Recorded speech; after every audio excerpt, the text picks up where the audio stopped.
আজ 27 দিন, বেজায় গরম আজ সকাল থেকেই, হাওয়াও দিচ্ছে না তেমন। চলো হেঁটে দেখা হবে। নমস্কার, আমি সৌরভ। শুরু করছি আজকের পাঠ। স্বপরামর্শ কিভাবে ভয় দূর করে। স্বপরামর্শের উদাহরণ। স্বপরামর্শের অর্থ নিজের কাছে সুনির্দিষ্ট কিছু প্রস্তাব দেওয়া। হারবার্ট পার্কিন তার স্বপরামর্শের উপর লেখা অসাধারণ ম্যানুয়ালটিতে নিম্নলিখিত ঘটনাটি লিখেছেন। এটির অনেক মজাদার দিক আছে, তাই সবারই মনে থাকে। একজন নিউ ইয়র্কের ভ্রমণার্থী চিকাগোতে তার ঘড়ির দিকে তাকিয়ে বলছেন যে এখন 12টা বাজে। আসলে নিউ ইয়র্কের সময় 1 ঘন্টা অগ্রগামী। চিকাগোর বন্ধুটি এই সময়ের পার্থক্যকে গুরুত্ব না দিয়ে তাকে বলেন যে সে ক্ষুধার্ত, তার মধ্যাহ্নভোজ সেরে ফেলা উচিত। জীবনের নানা ভয় ও নেতিবাচক অবস্থা থেকে নিস্তার পাওয়ার জন্য স্বপরামর্শের প্রয়োগ হয়। একজন কম বয়সী গায়িকা অডিশনের জন্য আমন্ত্রিত হয়েছিলেন। তিনি সাক্ষাৎকারের জন্য তৈরি হচ্ছিলেন, কিন্তু বিগত 3টি অডিশনেই তিনি শোচনীয়ভাবে ব্যর্থ হয়েছিলেন, যার কারণ ছিল হেরে যাওয়ার ভয়। ওই যুবতীর কণ্ঠস্বর খুব ভালো ছিল, কিন্তু সে নিজেকে বলতো যে যখন সময় আসে তখন মনে হয় তারা আমাকে পছন্দ করবে না। আমি চেষ্টা করি, কিন্তু ভয় ও হতাশা আমাকে আঁকড়ে ধরে। তার অবচেতন মনে এই নেতিবাচক স্বপরামর্শ প্রভাব বিস্তার করে, ফলে তার এইরকম অভিজ্ঞতা হয়। এতে নীরব চিন্তা আবেগতাড়িত হয়ে প্রকাশিত হয়। তিনি এ থেকে নিস্তার পাওয়ার জন্য যে কৌশল ব্যবহার করেন, দিনে 3 বার তিনি নিজেকে একটি ঘরে একাকী রাখেন। একটি চেয়ারে আরাম করে বসে শরীর ছেড়ে দিয়ে চোখ দুটি বন্ধ করে রাখেন। তার শরীর ও মনকে যতটা সম্ভব স্থির করেন। শারীরিক স্থিরতা, মানসিক স্থিরতা আনয়ন করেন। ভয় দূর করতে তিনি নিজেই নিজেকে বলেন, আমি স্থির, শান্ত ও আত্মবিশ্বাসী এবং আমি খুব ভালো গান করি। তিনি এই কথাগুলি ধীর, শান্ত অনুভূতির সঙ্গে 5 থেকে 10 বার উচ্চারণ করেন প্রতিবার। এইভাবে দিনে 3 বার বসেন এবং 1 বার ঘুমানোর আগে। সপ্তাহের শেষে দেখা গেল তিনি সম্পূর্ণ আত্মবিশ্বাসী। এরপর যখন অডিশনের সময় হলো, দেখা গেল তিনি অসাধারণ গান গাইলেন। পরবর্তী, তিনি কিভাবে তার স্মৃতি ফিরে পেলেন। 75 বছর বয়সী একজন ভদ্রমহিলা নিজেকে এটা বলতে অভ্যস্ত হয়ে গিয়েছিলেন যে আমি স্মৃতিশক্তি হারাচ্ছি। তিনি পদ্ধতিটি পাল্টালেন এবং দিনের বিভিন্ন সময় স্বপরামর্শকে প্রয়োগ করলেন।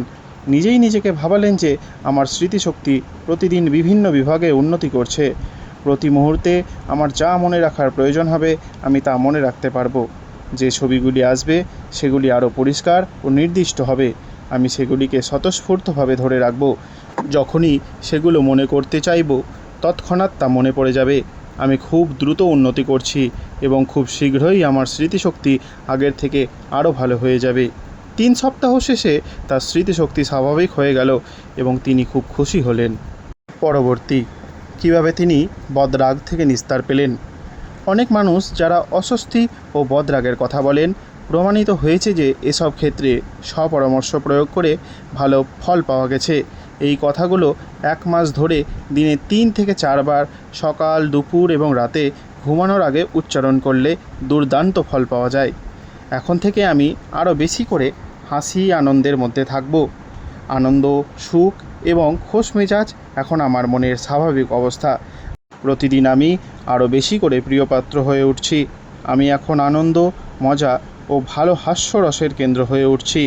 এই রকম সুখী, আনন্দ ঘন ভাব এখন আমার মনের স্বাভাবিক অবস্থা। এর জন্য আমি কৃতজ্ঞ। পরামর্শের গঠনমূলক ও ধ্বংসাত্মক শক্তি। ভিন্ন পরামর্শের কিছু উদাহরণ। ভিন্ন পরামর্শ কথার অর্থ অন্য ব্যক্তির কাছ থেকে পাওয়া পরামর্শ। পৃথিবীর প্রতিটি দেশে সময়ের প্রতিটি পর্বে দেখা গেছে যে মানুষের চিন্তা ও জীবনের একটা অংশ জুড়ে পরামর্শের শক্তি কাজ করে চলেছে। পৃথিবীর অনেকাংশে ধর্মের চালিকা শক্তি হিসেবেও তা কাজ করে। পরামর্শ আমাদের নিজেদের নিয়ন্ত্রণ ও নিয়মানুবর্তিতার জন্য ব্যবহৃত হয়।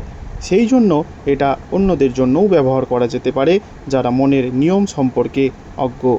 এর গঠনমূলক দিকটি অসাধারণ। এর নেতিবাচক দিকটি খুব ধ্বংসাত্মক, যার ফলে আসে দুঃখ, ব্যর্থতা, কষ্ট ও অসুস্থতা। আপনি কি এর মধ্যে থেকে কিছু গ্রহণ করেছেন? আমরা বেশিরভাগ ক্ষেত্রেই খুব ছোটোবেলা থেকেই নেতিবাচক কথা শুনে আসছি। কিভাবে তা থেকে নিজেদের রক্ষা করব তা জানি না। তাই অসচেতনভাবে আমরা তা গ্রহণ করি।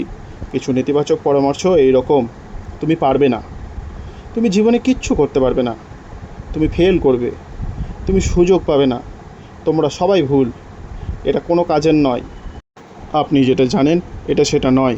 তাহলে আপনি কি জানেন? পৃথিবী রসাতলে যাচ্ছে, এত পরিশ্রম করে কি হবে?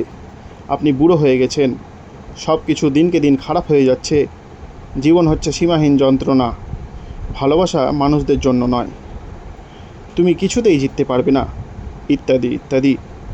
একজন লোক প্রাপ্তবয়স্ক না হলে সে গঠনমূলক স্বপরামর্শ ব্যবহার করতে পারবে না। পূর্বের বিভিন্ন ঘটনার যে ছাপ আপনার উপর পড়েছে তাই আপনার চরিত্রকে নিয়ন্ত্রণ করে, আপনার জীবনে জয় পরাজয়ের কারণ হয়।